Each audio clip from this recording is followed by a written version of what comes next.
What's going on YouTube? Cloverbells here, back with another Scarlet Violet video, and today we are going to be spotlighting Hisuian Typhlosion.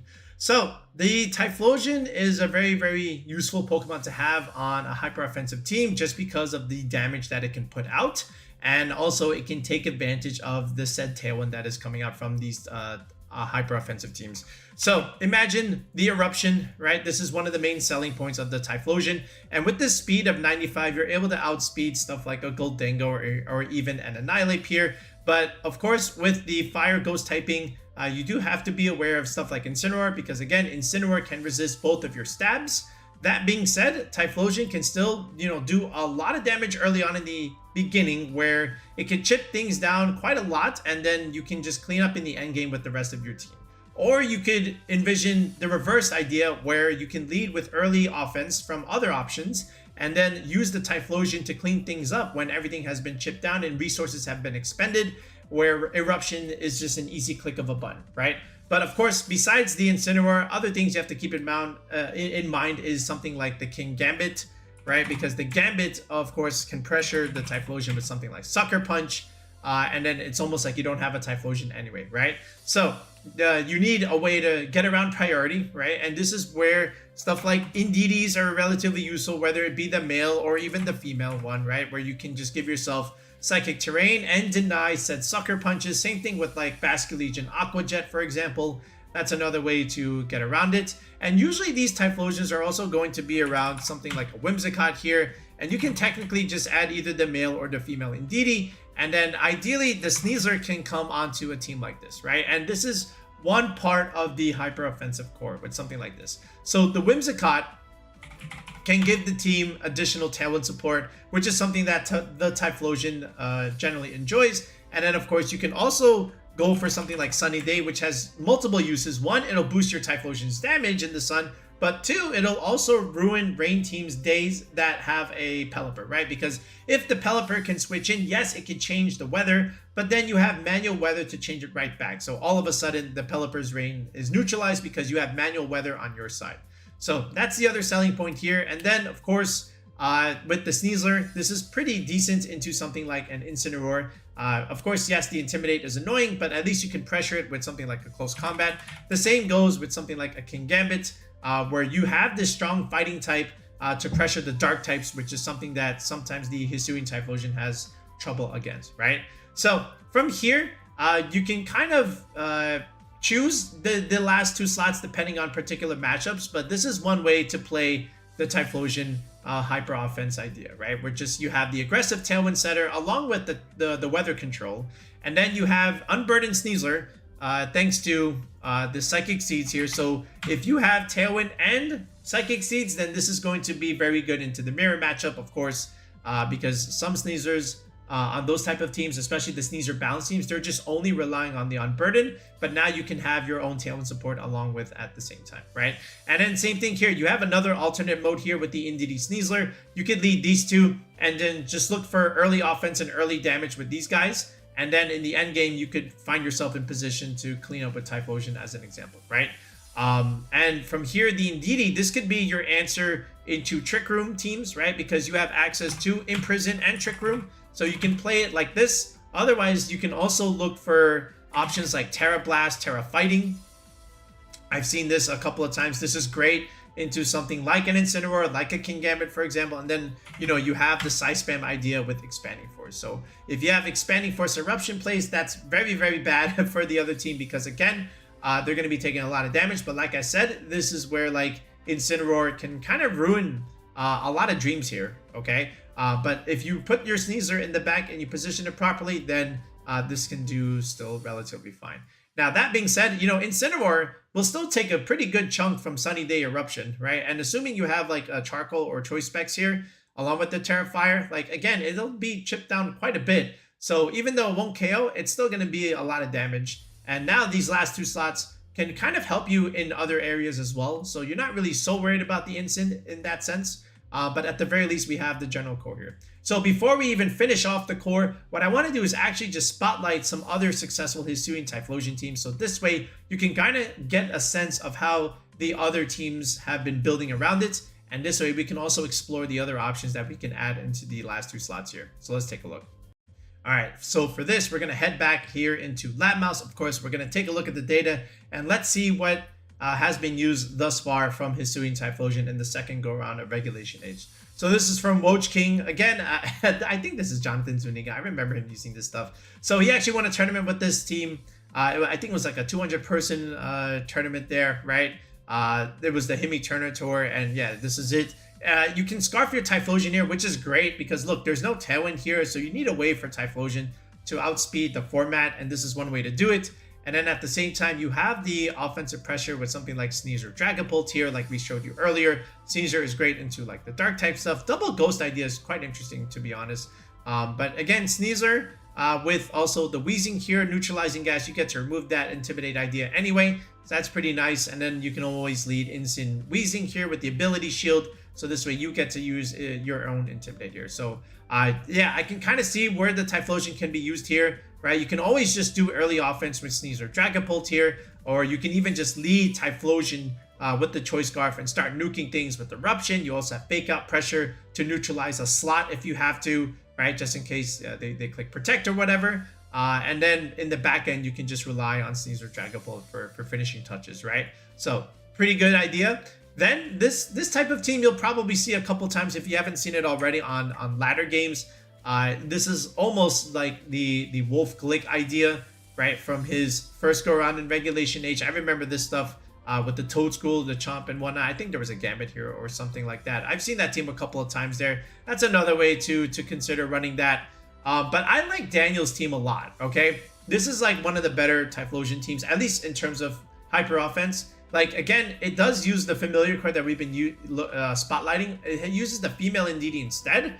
And then, look, it specs Typhlosion here, which is great. But again, you have to worry about Gambit clicking Sucker Punch. So Indeedee looks great into that. Blood Moon or Saluna can also give you early offense, right? Just Tailwind, Hyper Voice, do tons of chip damage. It's not really a whole lot of steel coverage right now besides the Gambit and or the Archelodon there. But again, you've got stuff like Torkoal, Typhlosion, Caesar to really help you out with stuff like that, right? So this is another really cool way to run it. And then what's really cool here is that you also have Trick Room here on the Indeedee, and that can also be used with your Torkoal, right? Where you have Eruption on the Trick Room end. And then technically you can also use your Typhlosion Torkoal idea where you're just bringing out the sun manually and then just clicking Eruption anyway. And then you can even do like Helping Hand Eruption. But really, also the selling point here is the Torkoal with Yawn here. This is very dangerous in a good way, right? Because now the opponent has to kind of make a decision whether to go to sleep or switch out and be out of position, right? So I do like that Yawn idea in that slot there. So it's really a really nice team. I said really a couple times there. So I like Daniel's team a lot. Going down here, look at this one from Le Kelu. I want to say hopefully I said that right. Similar concepts, right? Whimsicott, Typhlosion, Indeedee, also clicking Trick Room, and then there's Gallade. This is what I was talking about. So like you have your Incineroar check right here, right, with Gallade here. So there's no Sneasler anyway. But this is also good in itself, right? You do have a Trick Room mode here. So this is another idea that you can definitely explore, right? Indeedee, Gallade, right, with Blood Moon in the back, all right? Or you can do early offense with Whimsicott, Typhlosion, just click Tailwind, Eruption. And I do like Sturdy Archelodon as well, because again, you get an inherent sash, so you can always click Tailwind, Electro Shot, and then just deal a bunch of chip damage over time, right? And then let something like Typhlosion or let the Trick Room mode come into play, right? And then just finish things off from there. So like this Blood Moon can definitely play both on the Trick Room mode as well as even the Tailwind mode, depending on what kind of EVs you want to use. But I think this is also relatively solid too. All right, as we go down here, this is an old team, right? This was the Joe Ugarte Gambit Jump Fluff stuff from the first go around of Regulation H. So again, still relying on the Tailwind idea, but again, this is Jump Fluff clicking Tailwind, not a Whimsicott here. You got like this support Torkoal where you can click Overheat and proc your Eject Pack and bring something else in. The double Dragon Core is still pretty solid here.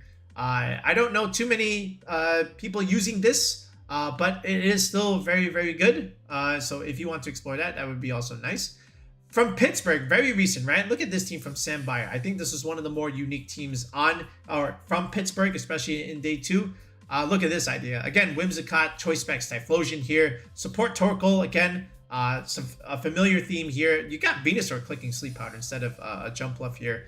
And then you have Garchomp and Hydreigon rather than Garchomp and a Dragonite there. So it's almost like a little bit of a remix of the Joe Ugarte team where you have a different Chlorophyll abuser and you have a different Dragonite. I'm sorry, a different Dragon to go with the Garchomp here with synergy here with Earthquake. So yeah, I kind of understand it. It's just another way to play it. So shout out to Sam. I don't even think we even talked about Sam all that much in that Pittsburgh recap. So I think that was our fault there. But hey, to each their own, right? Foz. Oh yeah, this is also something. Wait, no, wait. This is still the same team that we previewed earlier, right? So, this one's a Rabombi, right? Look at this. The Rabombi. This is an inside joke, by the way. Rabombi, Gholdengo, Typhlosion, Ursaluna. So 3 special attackers that definitely love tailwind support. Manual Sun with something, not manual. Sun Center with the Ninetales. Okay, other very interesting idea. This one also from Pittsburgh, right? Also day 2 there, Mike Aguirre. Again, Tailwind Sunny Day with Typhlosion. Farigiraf, again, familiar idea where you're just denying the priority moves against the Typhlosion there. You got the double fake out boys with Rillaboom and Incineroar there, and then Blood Moon Ursaluna also does well with Farigiraf here. So you got the Tailwind mode, you got the Tricker mode, and you got the fake out boys that could come to either mode, right? So this is pretty cool as well. And then as we keep scrolling down, some other ideas. This one also features the Indeedee Sneasler idea. This time you have Dragapult here, and along with the Typhlosion. So again, the double ghost idea can also work, in that sense. What else are we looking at here? This one is this. No, this is just Population Bomb Mouse. I was gonna say this is beat up, but again, Power Herb Sturdy, right, to go along with Whimsicott here and Typhlosion, I think is also pretty good there. And then, this one is also pretty interesting, right? Like, again, Murkrow can be also another option to look at, right? Tailwind Sunny Day and Haze support with Foul Play with Indeedee Sneasler here. Again, there's that key 4, and then these last 2. So Davies, right, decided to go with the Mouse Ape engine, right? Which is, again, totally fine. You can definitely explore that because, again, this is great into something like an Incineroar where, again, Instinct can kind of just wreck some of these options here, but Ape Mousehold also looks pretty good here, so definitely worth exploring. And then this one, I'll look at this one down here. This one has Dragonite instead, right, with Haze. But again, the key 4, this is Scarf Typhlosion instead of Specs. This is Encore Whimsicott here with Covert Cloak. I like Covert Cloak Whimsicott. All right, and then Blood Moon as another option over there. So again, you kind of see some of the more familiar pieces here, and just in terms of how to build around the Typhlosion there. Which again is still fine in terms of the offense, but again, something for the Incineroar is definitely needed just to be able to pressure that slot as well. But you can also add some other special attacking options like a Blood Moon, like an Archelodon, or even in some cases the Gholdengo too. All right, so let's get back into the builder and let's round out our Typhlosion squad and let's see how we can use it. Okay, so for the 5th slot over here, I think I'm just going to go with the Archelodon here. I think Archelodon with Sturdy and then the Power Herb set is quite useful here. And again, I get another Sash out of this, right? So I do like Whimsicott, Archelodon leads here. Okay, you can deal a lot of pressure in the beginning, chip things down, and then if the Whimsicott goes down, this is where you can go with like the alternate mode with Indeedee Sneasler, right? So you don't even necessarily have to bring Typhlosion into a lot of these games, or even some of these games technically. If you have the Archelodon here, you can just use the back engine of Indeedee Sneasler, or the reverse, right? Start with these guys and then use the Whimsicott to set up Tailwind for the endgame for stuff like Typhlosion and the Arc, right? Then over here, this is where I started thinking here. I did, of course, initially like the Indeedee Gallade idea, right? And I think that team is worth exploring. But this slot here, I'm going to go with Dondozo here, and I'll tell you why. Unaware is very good, okay? And there are still a few Dondozo teams running around here, okay? And there's going to be positions where sometimes you just really need an out, but you don't really have it. And I think this type of Dondozo can be useful onto a team like this. So I saw the idea with like the Torkoal Yawn, and I was like, you know what? I think Dondozo can do this job just a little bit better. So you have Wave Crash, you have Yawn, and then of course you do have the deadly Fissure set, right? So again, With Fissure, this is how you beat like another Dondozo, for example, where you can just click it and end their dreams, right? Yawn is also, again, very useful, where you can get a couple of free turns to click Fissure, right? But this can also be like your Trick Room matchup technically, right? Because 35 speed is very poor, right? So what you can do is just ideally go for the relaxed nature set, I believe, right? And then just run like no speed, and then just simple EVs with like this, right? So actually we can go like Terra Grass here technically, right? And then let's just go to like 240 to optimize leftovers recovery. Let's just go to the bump here with Impish. 196 investment is pretty good already, and then just dump the rest here into Spadef. And that's really all you want with this Dondozo, to be like super bulky, super annoying with like Yawn support. And again, sometimes you may have to just click Fissure, but again, you're forcing positional board states with Yawn. So this is like a really cool idea with the Dondozo on something like this. Otherwise, you got the key 5 here that you can bring most games here. But Dondozo, very situational. But in the right situation, it can actually just win you a game, right? Or even a set. But from here, let's just round out the rest of the squad. So Tailwind, Sunny Day, you gotta have one attacking move, right? Moonblast, and then I like Helping Hand here. You can add Encore and Taunt here, but sometimes Helping Hand, Close Combat, Helping Hand, Expanding Force, Helping Hand, Eruption is just so strong there. And I like Covert Cloak technically here. I think it's also quite useful when you really think about it, but otherwise, just in case of potential taunt ideas, you can technically go like Terra Dark here.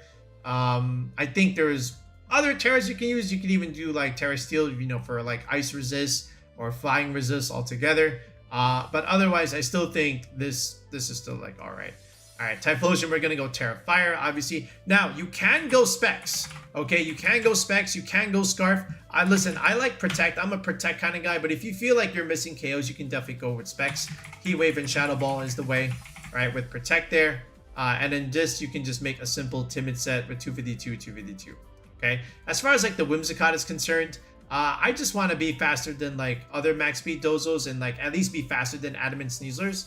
So 173 will get you there, and some Whimsicott spreads you'll find on Munch Stats will just do that altogether. But I want to just push it a little bit more, again, for like speed creeping purposes and so that I can hit the bump there.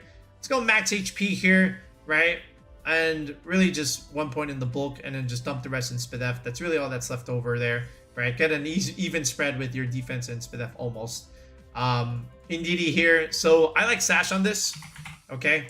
But again, there's a couple of Indeedees that you could use here. You could do the Terra Blast, Terra Fighting one, and then forgo Protect, or you can just go back to Protect and just go Terra Psychic here. So I think both sets are worth exploring, depending on you and how you want to use it. But I think both are relatively valid. The Sneasler here, this would just be Dire Claw, Close Combat, and then you can have the Throat Chop, for something like a Gholdengo, for example. You could go Stellar Terra or Dark Terra. Either one is good. And then again, just use some easy HO spreads here. All right, the Arch, right? So of course, Electro Shot. All right, Thunderbolt. Again, after your Electric Terra is up, and then after you've gotten the +1 is really good. Draco for that big nuke, and then Protect here. And then this, you can just go like Terra Electric here. And again, it's a timid, sturdy set.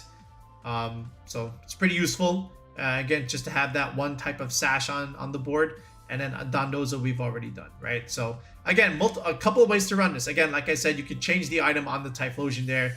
Specs, Scarf are welcome. Then here, again, Terra Blast, Terra Fighting is also pretty solid if you really want to explore that. But otherwise, this was an easy type of team to explore with Typhlosion. But again, some of the other teams that we previewed on Landmouse were also pretty good. Again, especially the more recent ones from Pittsburgh were relatively solid. I think those are worth exploring. Blood Moon or Saluna looks pretty good on these type of teams technically. But this is the way I chose to build it, right? I stuck with a known core, and then I slapped on something else to make my Whimsicott mode stronger. And then this Dondozo is for specific matchups. All right, so let's go ahead and let's try it out and let's see how this does. All right, first set matchup here. This is, again, almost pretty standard rain. The only thing he did here was he put a Farigiraf instead of a Sinistra. I think that's worse. But similar ideas where you get another Trick Room setter on there. No priority against, you know, your Basculegion and your Ursaluna. So I kind of understand it, right? But there's his Pelipper Basculegion mode there. So this is where something like, again, Sunny Day Whimsicott is going to come in handy against something like this if you chose to go this route. And I think Typhlosion can do well here, right? Because again, we have strong fire presence. We have the Shadow Ball for the Basculegion if we need it. We're going to be faster than the Basculegion, right? Assuming that we win the Weather War. And then stuff like Sneasler is also going to be useful here because there's quite a bit of fighting weaknesses here, right? And even Throat Chop is strong against Farigiraf and the Basculegion also. So I do like our mode here. Okay, so I'm going to go with Whimsicott, and I'm going to lead with the Typhlosion first just to see how he wants to do this. Incin and Farigiraf is over here. So that tells me there could be Ursaluna, but then is there Pelipper here? So that's the question. So I just click Raw Sunny Day, Eruption, melt this Farigiraf. That's good damage into Incin, right? So he does click Knockoff, and again, I win this trade because I got a KO and he didn't, and his Incineroar is already less than half. So I just want to protect just to see if the Pelipper does swap in, right? Because it's very strange that he would just bring the Farigiraf there, right? But now he just goes for Body Press stuff, right? And then the Raw Flare Blitz removes my Whimsicott there, right? In the Sun, it'll KO, but he also KOs himself. So again, another trade that I think favors me. But now we get to see there is no Pelipper here. So now it's just Ursaluna. So now I'm very confident that we can win this. He's forced to Tera the Arch or even the Ursaluna. He chooses that. And of course, he wants to protect Ursaluna because again, the Guts is not activated here. But look at how much damage Typhlosion is doing here, right? And Arch is already down to like almost dead territory. And we still have another mon in the back, by the way, and it is going to be the Indeedee here, right? So close combat is free into Ursaluna because he Tera the Archelodon, and then that's it. I could have even Shadow Balled there if I wanted, but the Heat Wave and the Sun is just very, very strong. So like that's what I'm talking about here, right? Like early offense from Typhlosion, even though we didn't remove Incineroar, it was still in range where we could remove it from the board. Like technically he removed himself with Flare Blitz, but again, I had the Sneasler coming in and I was looking pretty good. All right, this is some kind of Jumpluff Sun team that looks like Marco's team, but worse because there's an Indeedee and a Conkeldurr there and no P2, okay? And I would assume that's probably like Scarf Zard or something like that. But this is actually a match where like Dondozo can be quite useful here, especially with like Yawn support there because Sleep Powder on that Jumpluff is going to be rather annoying. So we'll have to play around that if he leads it, but he goes Torkoal Zard here. I went with Sneasler and I went with the Dondozo here just in case, right? So that being said, he goes into Jumpluff immediately, which is funny enough. I'm going to protect Sneasler because I was kind of scared what he might try and do, but he also just protects Zard here, right? And I was just going to do a little bit of Wave Crash chip damage there, right? So yeah, so I'm just going to pivot out into Indeedee here. I'm going to activate on Burden to try and match and outspeed this Jumpluff. And there's the Dire Claw. No Tera comes out, so we don't have to worry about Jumpluff anymore. And I make a trade. Jumpluff for Sneasler. Maybe you think it favors him, but again, now I go into Dozo here, which is kind of funny, right? When you think about it. So I'm going to Tera the Indeedee right now. This is my best chance to do this, right? Even though he targets Dozo, even if he targeted Indeedee, I have a Sash, right? So look at this expanding force damage. I'm surprised Torkoal couldn't take that there. But again, lower Spadef there. So yeah, now we're in the driver's seat. Here comes Incin here, but this is fine because we're going to win this endgame because we have Yawn, right? So he does click Knockoff. He removes my leftovers, but now we click Yawn. He's going to fall asleep, and now I can get my Archelodon in the endgame and just kind of win from there, right? So I'm just going to protect her. Technically, I should have just clicked Wave Crash and whatever, just try and get my free switch. All right, but now he goes and takes a nap here, right? So now I can get the free switch into Arch. This Dondozo can go for a free Fissure if I want. I probably should have just went for Wave Crash. You know, Sun was gone already. So in hindsight, I should have just did that. I was doing it for the memes. But anyway, Power Up comes out with the, the electric move there. And now we can just click Wave Crash. It doesn't KO there. We don't need it to KO. But now that's pretty much it. Indeedee, Archelodon can just win. Archelodon has a Secret Sash and we outspeed the Incin anyway. But yeah, so there was some value on the Dondozo in the late game. But I let it in the beginning, just to try and create a threat with Yawn. So this way he might have to switch up the board. And he did do that. He was afraid of it. So there was value with the Dozo here. Another cool balanced team, more or less, with the Hydreigon here with the Fake Out Boys, Gholdengo, Ursaluna. All right, there's the Sneasler there. It might be Grassy Seed Sneasler with Swords Dance Acrobatics. But we'll have to see how he leads. He leads Instant Sneasler, right? This is where Whimsicott Archelodon looks pretty good here, right? I can protect so I don't get my sash broken, which is exactly what I do. And I don't care if you fake out the Whims because I have the cloak. I go for Tailwind now. He goes for close combat immediately, right? And he goes for Flare Blitz into the Whimsicott. Absolutely just wrecks it. But now we go into Indeedee here, okay? And now we can pressure the Sneasler a little bit. All right, so I'm going to go Tera Electric here. He's going to go Bug Instant. Funny enough, okay, so I thought Rillaboom would come in here, right? But it didn't. So now the Instant just goes down. And so I don't know why he Tera'd the Instant anyway. I felt like that was a waste there. Maybe he thought he could live or something. But anyway, now Rillaboom comes in. He can fake out either of these guys with a Sash, technically, right? Goes for the CC there. And then just Thunderbolt the Sneasler, right? So free chip. Well, free KO, actually. And he went for Wood Hammer. So that was pretty cool. But now he goes into Blood Moon. This is still fine. He protects Ursaluna. And I just wanted to nuke this Rillaboom immediately, right? And just click Expanding Force here. Right? I thought he might even just try and Grassy Glide the Archelodon. He did not do that. But now I just wanted to, you know, click the... I thought, you know, again, it's fine. I wanted the switch, so I kind of just wanted to KO the Arch. But now we just go into Sneasler, and then we kind of just win. So, yeah, now we just click CC, and that's it. So, yeah, again, the Archelodon was good early game stuff. I thought Hydreigon would come out. It did not come out. But again, that was his problem.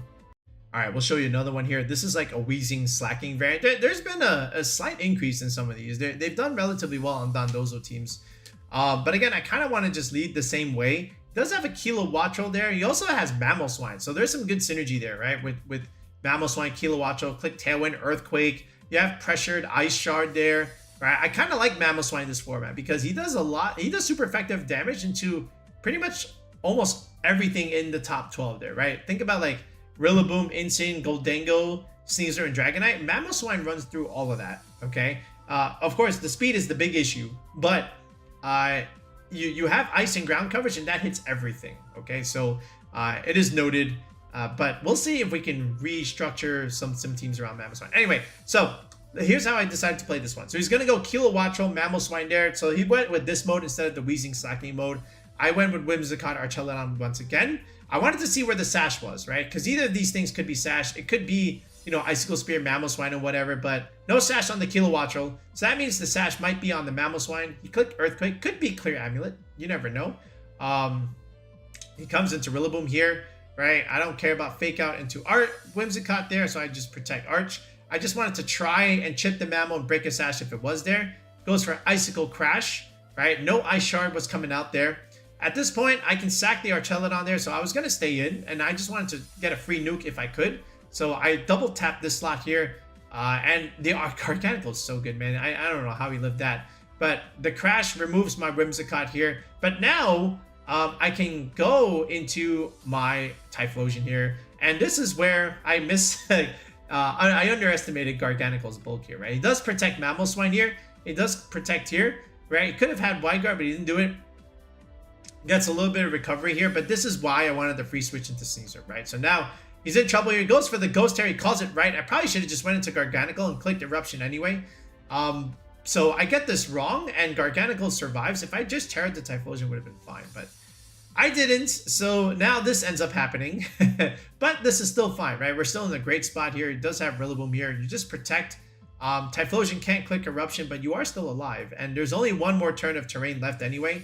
So this is still okay, right? Because we still have close combat into Garg. I know he's +1, but with Typhlosion here, I still think we're fine.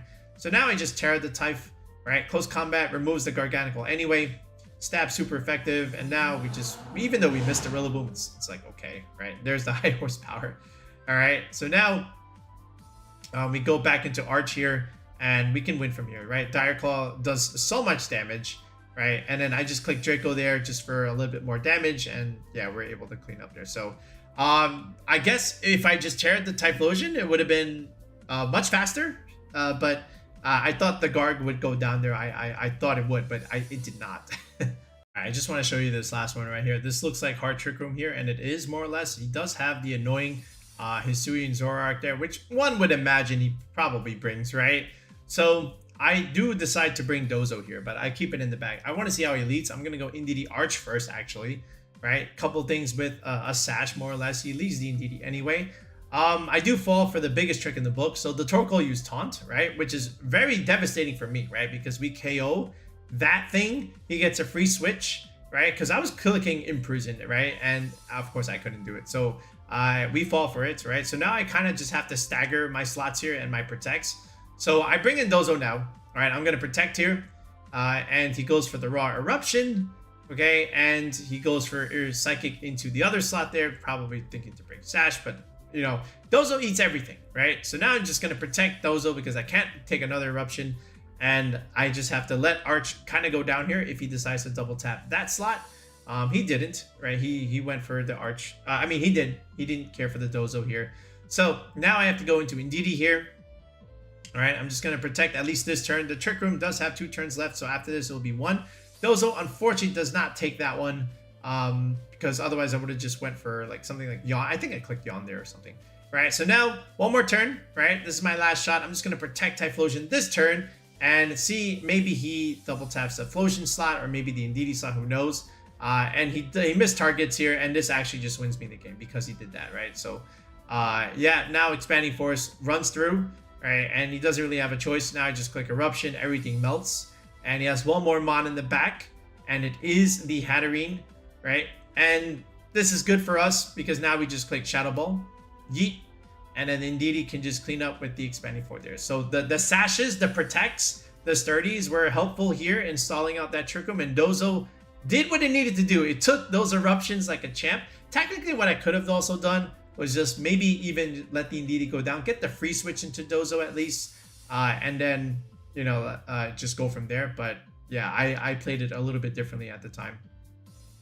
All right, but that's it. This is a pretty easy, a pretty standard way to play Hisuian Typhlosion right now. Again, feel free to mix some of these items here. Again, if you want to go with like the Scarf or the Specs, you can definitely do so. I think the last move there I would put is something like Flamethrower. At least have a single target fire move, so Wide Guard doesn't just completely mess you up. I do think Fighting Tera Blast Indeedee is also worth exploring if you're also going to look to change up the Indeedee set here. I do think that Indeedee Gallade idea was also pretty smart, just so that you had a Trick Room mode there. But I do like Archelodon also. But if you're willing to explore Blood Moon or Ursaluna, that's also worth technically doing. So feel free to do something like that. Otherwise, again, I still like Dondozo on this team, right? I do think in certain matchups, it's quite useful, especially with the Yawn support there. All right, and the fact that you can protect 5 of these slots makes it so that they have to make a choice and switch out or just go to sleep there. So yeah, let me know what you think of Hisuian Typhlosion. Let me know what you've tried with it thus far. Otherwise, feel free to give this one a go. Let us know how you do. And also, if you're interested in coaching and team building with us, feel free to sign up with the tier 3 sub onto the channel. If you look in the video description below, as well as in the pinned comment section, you can join the channel with the tier 3 sub. If you're going to another region, if you're going to Milwaukee or Vegas, again, we're still taking sessions. So if you need some help and you're going to any of these regionals, feel free to reach out, sign up with the tier 3, or if you want team building along with the help in critiquing with your battles, right? If you want to send us showdown replays, you can do that too, where we can help you optimize some of your play. That is also something we offer. That would be the tier 4 sub, which gets you the team building and the showdown replay analysis. All right, so that's it for now, folks. We'll be back with another video in the next one. Hopefully you're enjoying the global challenge right now. Peace out and have a good one.